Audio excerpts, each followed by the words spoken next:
There we go. We're good. Okay. Good afternoon, everyone, and welcome to the August 4th, 2022 Police and Public Safety meeting. It is 3:31, and we're going to call the meeting to order by taking attendance first. I have Councilmember Brennan here, Supervisor Puccioni, myself, Lieutenant Twitty, Town Attorney Finnan,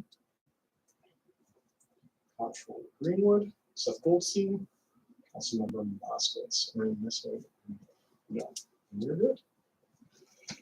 The first order of business is for action on the July 7th, 2022 minutes, and I have a motion for that, please. Is there a second? Second. All those in favor? Aye. Any opposed? And that motion passes. To begin with operations, the Police Reform Implementation Task Force meeting was last held on July 7th, 2022, and our next meeting is scheduled for today at 5:30. Our department is going to have more directed patrols in neighborhoods due to an uptick in larcenies from vehicles. We recently sent out a townwide email. During the summer, sometimes we experience higher volumes of property crimes, including larcenies from vehicles. And we're asking that our town residents just please make sure that you're securing your vehicles, that you're not having any valuables that are within sight within the vehicle. And also, just as a reminder too, I know a lot of folks don't always remember to lock garages or their doors. It's important to do that as well, because generally when those things are locked, people don't tend to commit crimes for your property. They look for crime of opportunity, which is generally an unlocked vehicle and an unlocked house. Sergeant Henry represented our department on July 16th at Crossgates Mall for an area-wide police recruitment fair with other local agencies. He also held two different recruitment events on July 27th at Beth's Fitness and also July 28th at Vent Fitness. I can't thank Sergeant Henry enough for doing these things. I actually received 3 separate emails from folks who are now going to take the police test because he was out there doing those things. So that's pretty awesome. So thank you to Chris for doing that. Fleet and equipment, our 602 replacement vehicle is still in the process of being outfitted and put into service. We, as of 2 days ago, signed the contract with Motorola to purchase the body-worn camera systems.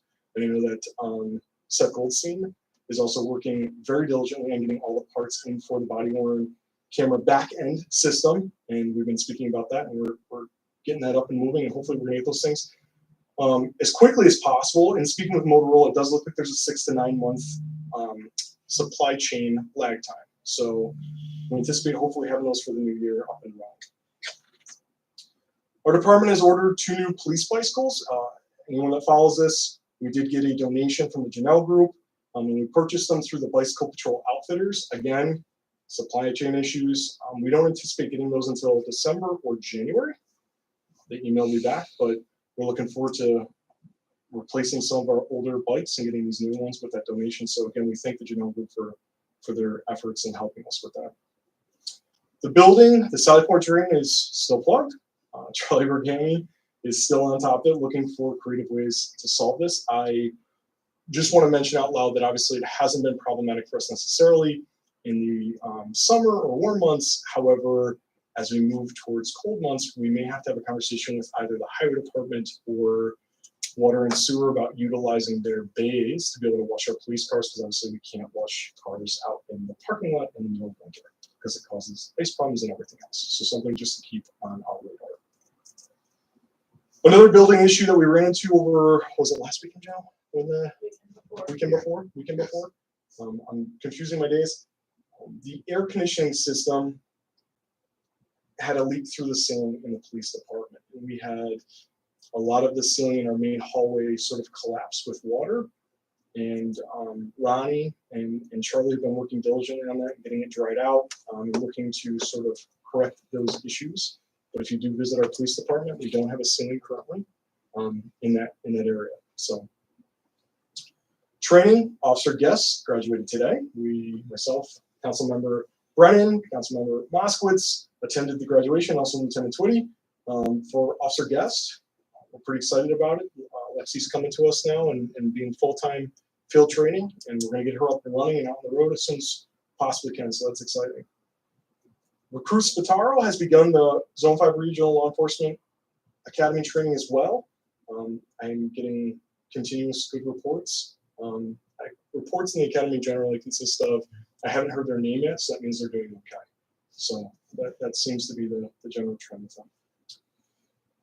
Our department has completed our training unit on procedural justice and implicit bias, and we are beginning a training unit on community policing and community policing strategies, again through the Police One Academy.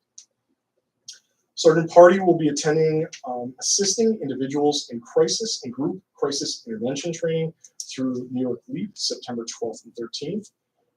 The intention behind this training is building towards a peer support and critical incident debrief team for our agency. Sergeant Party has taken that on. He's doing a great job at researching those things. And with this training, we're hoping to build some sort of collaboration with reciprocation amongst ourselves, maybe Schenectady County, Albany County, the city of Schenectady, to build those peer support teams and critical incident debrief teams for our agencies. Officer Robinson will be attending the Fire and EMS Behavioral Health Training on September 15th. This is a free training that's put out by Fire and EMS. Again, focuses on mental health and peer support for emergency services. And he had shown interest in attending that, so we're going to send him to that and get him trained on that. Officer Brian Connor will be attending firearms instructor course from September 5th through September 16th. At one time we had 4 or 5 firearms instructors, and over the years with retirements and promotions, we're down to a lot less. We have 2 currently that can go out and kind of do it regularly. I'm a 3rd as kind of a backup, but it's something we need to backfill to make sure that we are getting those trainings done and having the correct number of instructors to make sure we're safe. So, citizen correspondence. Ongoing, we're still talking about the weight restrictions on Van Antwerp Road and others in the town. Town Attorney Finn and I are still discussing on how to best tackle that situation. Mike Casella, we know, had requested the town consider making the area between the bike path and river at Lions Park into a parking zone due to potentially blocking this area for a water rescue apparatus. I did speak with Laura Robertson about that area. She seemed to think that we had a maintenance and use agreement with the state already in place that may cover something like this, and we were going to schedule a meeting, the 3 of us, to talk about it, I think. So we're still working on that. Lance Hunt, he had requested a stop sign on Cayuga and Algonquin due to it being an uncontrolled intersection. We're still looking at that more thoroughly. We're probably going to try to collect some data from over there just to see the volume of cars that are going through that before we make a recommendation. New and also ongoing, Michael Klett from Console Road, he had discussed concerns over speed and volume on Console Road. Officer Munger, who's our traffic liaison, went over and did pull some data to conduct a traffic survey. I'm just going to go over that data quick.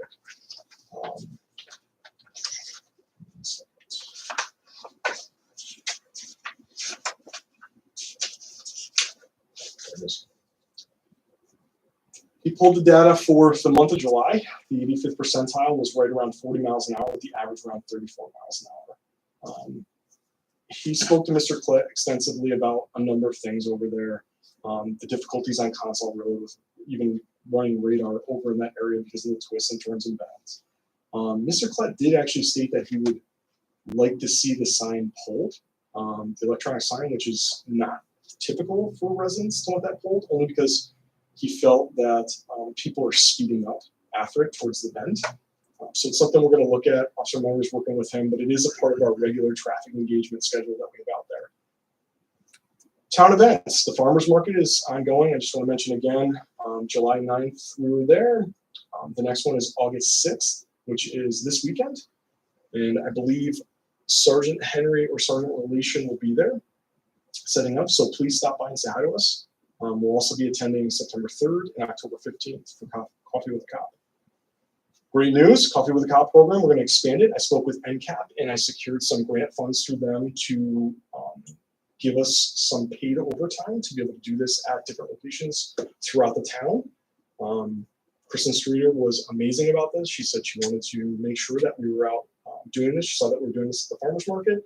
And she said that NCAP had the ability to fund some overtime details to be able to do that. So we're hoping to do that every other month after the farmers market, where we would pick a location in town, whether it's Stewart's, Graham's Coffee Shop, something of that nature. We're going to reach out to those folks and see if they want to support and collaborate with us, and we'll be out in the community doing this more often. implemented. So that's awesome. So do we need a resolution accept your ones? NCAP always funds us without a resolution, I believe, to accept monies because they don't really put it out there. They just reimbursement. So maybe that's something we got to talk about. We still need a resolution to accept it. I don't. We'd have to look in the past. Yeah, we'd have to look in the past. I don't know that they've ever. We accept money Yeah. without Yeah, without any type of we should have a resolution. resolution. Even if it's not a grant, if it's reimbursement or something, there Yeah. should be some type of Yeah, because authorization. even if we get a gift like the bicycles, it Mhm. wasn't very, but still we accepted it, so. I don't know how that would. I think we should look into this how we do it because I But feel like I'm they don't. pushing back a little bit, Yes, because yes, even yes. if historically they didn't. No, I'm not arguing with that. Yeah, I agree with you. I just want to make sure because they give us funds that we reimburse, and I'm just saying I don't know that we've ever done that before, and I don't know saying that's correct. I'm just mentioning out loud that we should do that moving forward. That's what I'm going to do. So, okay. The Mohawk Hudson Marathon is October 9th. Just want to mention that we're still working on that in conjunction with the running club.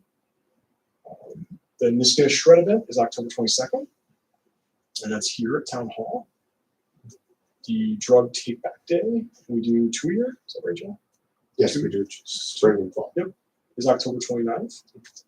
In conjunction with that, I just want to mention out loud to our residents that we have 24-hour access now to a drug take-back box that is in our vestibule. So if folks have medications that they want to dispose of, we ask that you please don't dispose of needles inside of there. There is a sharps container there. It's not because we are accepting needles. It's only in case of an emergency where you forgot and you brought needles. But we do have a drug take-back box that's in our vestibule in the police department, accessible 24 hours a day, 7 days a week.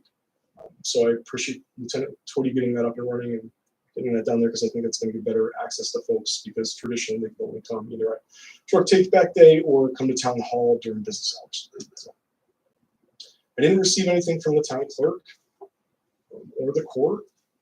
Fire departments, Chief Lingenfelter, he apologized for not being able to be here. He just wanted to mention that he appreciated our department's participation in the AIR training, which is that rescue task force model training that we do in conjunction with the fire departments. The programs were hosted at Iroquois Middle School, and he further appreciates the participation of Saratoga County Sheriffs, Schenectady County Sheriffs, Troy PD, Schenectady Fire Department, as well as other area agencies.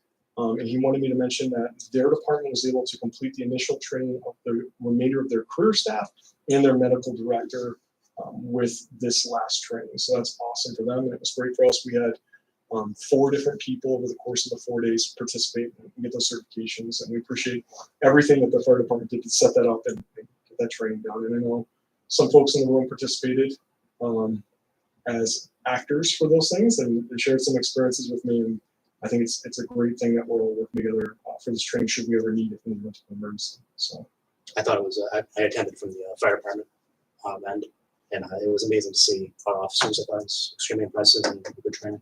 But it was very cool seeing our guys working and doing the training. yeah, I would encourage anybody that has interest in the future to attend those trainings and from the other side to reach out to us and we can do that.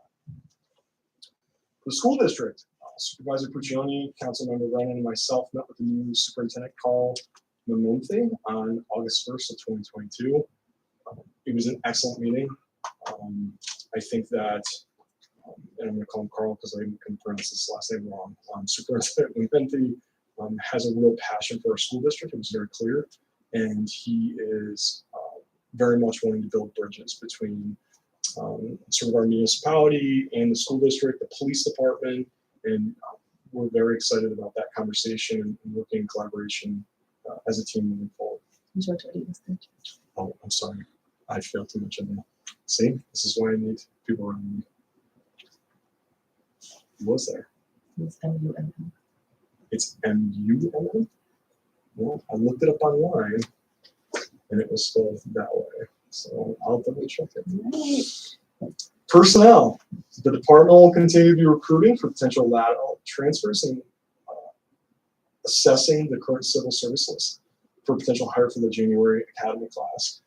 This last list that we hired recruits Spataro off of. The list is going to expire after the test set in September is certified. And we're uncertain yet as to whether or not that's going to be in time to be able to process something for that January class. But that list is incredibly picked over at this point. So we're going to hopefully wait for this new list to come out. Hopefully it gets done in time for us to get somebody in that January class. Other things, the community surveys, Supervisor Puccioni and myself are currently working with you all need to build a partnership, for a graduate student analyst position. We're looking to have another meeting. We've already had a meeting with some folks over there, and they're pretty excited about it, as well as we are, in the reform process towards getting somebody to be able to build community surveys and analyze a lot of the data we have internally, not only for the police department, for the town in general. And I think it's going to be a great partnership moving forward, and we'll update folks as we build that. Laura Robertson, our town planner and Complete Streets, wanted me to mention they are looking to do a mini roundabout demonstration at Wyoming Ave and Baker Ave. They also wanted me to mention that the Lexington Parkway, they're building towards a bike path demonstration. And she sent me some of the plans, just kind of showing it. Again, these are demonstrations. These wouldn't be permanent fixtures. I think that she's going to start disseminating these things out a little bit more publicly to get feedback from the neighbors and things of that. And Complete Streets is working towards that as well. I don't want to speak on behalf of them, but I think that this is something that would be of great interest to the folks over there to see if it's a viable thing moving forward, to see if it's traffic calming and gives better pedestrian access over there. So I'll let her speak to that sort of moving forward through their committee. Our department would like to put on a resolution for the acceptance of the Governor's Traffic Safety Commission grant for Child Passenger Safety Program to the tune of $1,800 for the 2022 to 2023 grant fiscal year, and also for the police traffic services for $12,460. I sent that out to everybody, and that's probably the only resolution that we would need other than we'll work on that NCAP one. Because I don't know what the total she gave. Just to go back for a minute, NCAP is willing to fund $1,900 of overtime for that specific initiative. But I think we should do a broader one to make sure we're covering all bases, because they give us monies for other things as well that they're in the process of trying to reimburse. So, and that's really all I have. Does anyone have anything else they would like to add or discuss? No. Okay. Seeing none, do I have a motion to adjourn? Do I have a second? Second. All those in favor? Aye. Any opposed? All right, and this concludes our meeting. Our next meeting will be September 1st at 3:30. Thank you, everybody, for being here. Governor's Traffic Safety.